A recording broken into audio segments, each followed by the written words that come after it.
I guess everybody lives in the garage now. I knew Dottie was in here last night, but I didn't realize that they were all sleeping in here.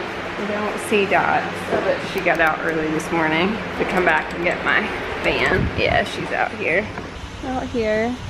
Good morning. How are you? We finally finished a bowl of food yesterday. See if he'll eat some. Well, good morning. You guys been enjoying watching the Olympics? I really enjoy the Olympics. I don't know that Jeremy really enjoys them as much as I do, even though he probably is more of a sports person.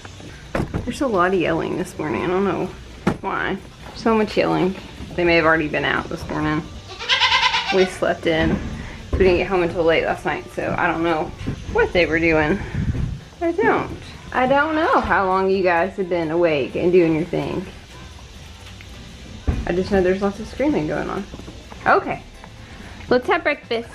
Let's have breakfast for goats.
Doing really well with milk production even in this heat, which is really nice.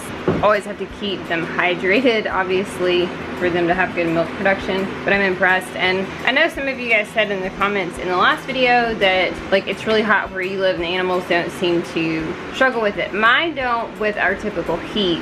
What happened is it's really hot this week. Like it's extremely hot compared to what it would normally be. So this week the highs have been in the upper 90s, like 97, 98, close to 100 degrees, and the heat index has been in the hundreds, you know, close to 110 during the day. So normally for us 90 is about as hot as it gets. We don't normally have really extreme heat index values because it's not normally super humid here. So it's like 89, feels like 92 kind of temperature, low humidity. It's hot. I mean, don't misunderstand me. It's definitely hot, but it's not like so hot like it is this week. And so today is the last day of that, staying hydrated. We're 5 months into milking for most of these girls, and they're doing fabulous compared to last year. They're doing great. Not having milked them until their babies were gone. I know I lost a lot of capacity, but they haven't dropped off significantly from when I started milking them in May, which is really nice. So that's always a positive. Usually this time of year when I'm going back to school, I'm kind of debating, do I want to keep milking them? I have about a week, so I have all of next week. Today is Saturday, and I have all of next week and then the following Monday until I go back on a Tuesday. It's really disheartening because we were looking forward to a pretty normal school year, and it doesn't seem like it's going to be that way. And I think I'm going to keep milking because I do think mental health wise it will be good for me in the evenings to come out and just kind of decompress with them. But we will flip them to nights instead of milking before work because it is, number one, it's going to be hot for a long time. It just would take me an extra 45 minutes basically to milk, shower, all of that, and then go into work. I don't sleep in the summer because Jeremy goes to work, but it'll still be nice to just not have that pressure going in. And it'll be hard because this routine works so well. So my first week when I don't have to be at work until like 8:30, we may try to get up at 6:30, which is when I normally get up,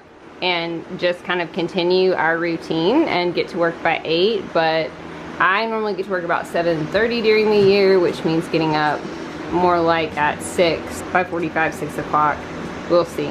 They look very chill and happy. So most people milk about 10 months, and we'd be about halfway through. I normally don't milk a full 10 months. My hope was to milk these guys into October, which would be So do 8 months of milking with them and then have Pixie and Zelda to milk only 2 goat until next March. I don't think either of them are pregnant.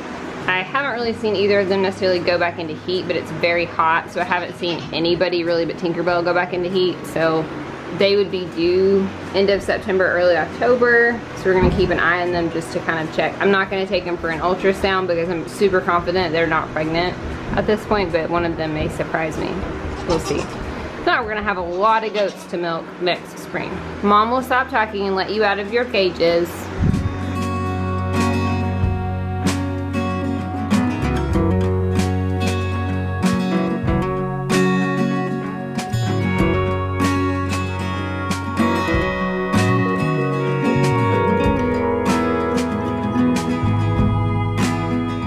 Somebody asked me if I had mold in my milk lines the other day, and yes, in the air line. The air line always has mold in it. No milk ever passes through that. Occasionally there'll be a spot or two of mold in the line and I just bleach it, but the air line stays pretty moldy. Think of it as that big of a deal. You can't really keep it clean.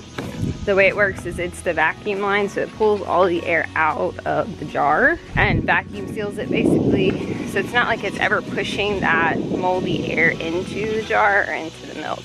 And it is usually wet and moist because air has humidity in it, and usually the jar is wet from being cleaned. So I used to try to keep it clean.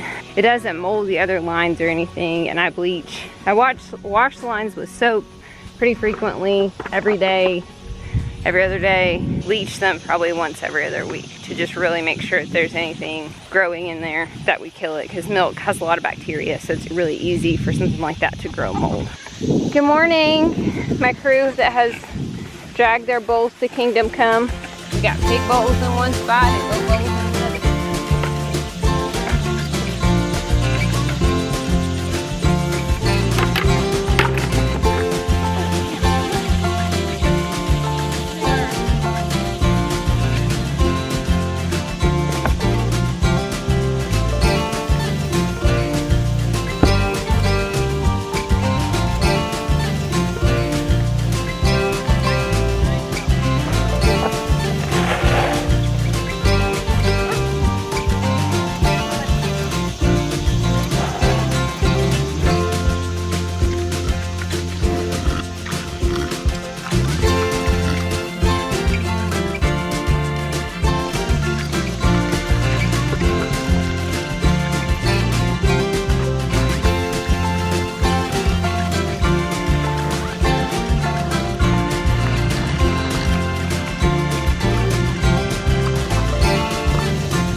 They ventured out a little bit yesterday, not a lot, but Toonie did get out some, and I believe they got out a little bit yesterday evening. We were at my in-laws, so I don't know if they did when it was nice and cool and dark, shady, not dark. I did put the barrier up yesterday for them so that they could get out here and kind of check it out, and they did a little bit. It was, you know, it's just been so hot, they really just stay up in the shade.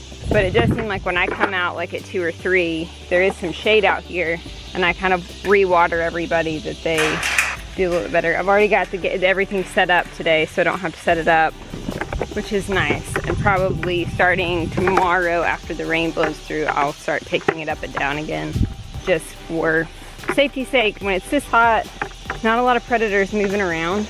All the animals are really still, and they're staying denned up where it's cool, so I don't have as many worries about leaving the gates open, especially with having the net down there to protect that gate. I closed the gate that leads like out of the pasture to give them another layer. So I'm a little bit sorry about the camera quality. I know it's not as good as last couple of videos. The camera has been sent off, so hopefully I'll get some updates on it soon. Let's go open the gate down here. Now that you guys are gonna get out. We're eating grass through the fence. This one's doing better, much better, just looks overall better. I haven't rewormed her. I'm gonna give her another week to just kind of see Weight looks good, that color is coming back. So I'm just kind of giving her body a break from all the wormer to see if we've kind of moved past those parasites. If not, we'll hit her again. She isn't at a point right now where I feel like I need to for her health dry her off. Just seems to be doing much better. I don't think we'll get everybody today. I'm really surprised she's chasing me. So if we do have pregnant goats for the fall, some of you are asking, it would be Zelda and Pixie. Those are my two, and I was supposed to have a third with Fern, but you guys know we lost Fern. You guys coming? Come on, buds. Come on, Pop-Pop. This winter, Fern was Pixie's daughter. 3 in the fall, 5 in the spring, which works out better for me as far as like milking, to not milk 7 in the spring. They haven't done this in like weeks. Come out with me. I like it. This is where they need to be. Come on, nuts. I love it. They're mad that everybody came out here. They'll go back with me when I come back up, but it's funny. Come on. Come on, Lake. I need to bring him some water. It's about half full. So we'll grab a jug and bring down. If we have pregnant girls, it would be this goat and Zelda, this goat. Zelda had babies last fall. We tried to breed we tried to breed Zelda and Padme for fall babies. Patty didn't get pregnant. I just think the heat was too much. Neither of them much look pregnant at this point, but we are bred them in April, so we would be about 3 months in. Still 2 months to go. In about a month, we should see some udder development. If we don't see udder development end of August, then Zelda would be more October, Pixie would be late September. So that's kind of what I'm looking at. Pixie's very tiny. She showed pretty early on. We'll start doing some udder checks. It would be nice if they both surprised me and were pregnant, but I'm not. I'm just kind of skeptical. So I am gonna try to keep milking into the fall. I typically run out of steam in August, honestly, with school starting, and with COVID and everything, it just makes it a little bit like less appealing to me overall. Because I know the school year is just going to start off rough. The goal in all of that is I would really like to milk test them next year, because I would really like to know which does I need to focus on and which ones maybe I need to focus on as like pets and not milkers. Everybody performs very similarly as far as capacity, so it would be nice to know, like butterfat wise. I am really sad that this one is not registerable and I can't milk test her, because she would probably beat the pants off everybody. But what happened last year with Pixie was I thought Pixie was probably the worst one in the batch as far as like milk production, udder quality, and all of that, just because Twiz is really nice, but we didn't know about the buck. And Twiz has these like tiny little teats. And so my hope was that in breeding with Luke and Bean that we would get improvement, and we have, and her babies have looked beautiful from those two. I didn't know a lot when I first started breeding about even what to look for, and like now the more time I spend studying, the more I kind of can pick out who looks good and who doesn't. I know that she does look great. Her udder was so nice. She has such great capacity. So it would be nice to know like butterfat wise and just capacity on her if she is as good as I think she is. I know that like Bunny and Cece are excellent. Nani is has great conformation, has a beautiful udder. I mean, just everything that you would want. She's just not my best producer, but she's not a bad producer. She's just probably bottom if you were to line everybody up. I would love to do that, to know, and specifically when I'm selling, when somebody wants. I think as far as show goes, everybody is going to look nice and dairy and linear and have all those really good qualities. I'm not saying they're going to be like the perfect goat, but they're definitely going to be animals that you can improve on and show. But as far as like potential and breeding and things, everybody is always going to have that one that isn't great quality. Somebody like Pepper, who was just not. Totally fine. Or Tinkerbell. You have a rogue one every once in a while. But I would really love to know who to focus on. And so I'm going to try to continue to milk as far as I can into the fall to see if that's even a possibility for me to do milk testing, because you have to do this once a day milk test for 10 months. And so I need to see if I even have the like mental and physical capacity to continue with this until it would be like December. I'd have to milk them all the way through December this year. And it would be also committing to milking them in the mornings before work, which is why I'm desperately trying to split my herd into fall and spring milkers so that I don't have 7 goats to milk before I go to work in the morning. You know, Poppy would be the only one that wouldn't be milk tested out of the rest of them. She is just a pet goat, but she is an excellent home milker. She's got that Nubian in her. I'm gonna get these guys some water. I'm gonna fill up the pig water. We'll come out for an afternoon check on them. I'm hoping they'll stay out here this morning and eat.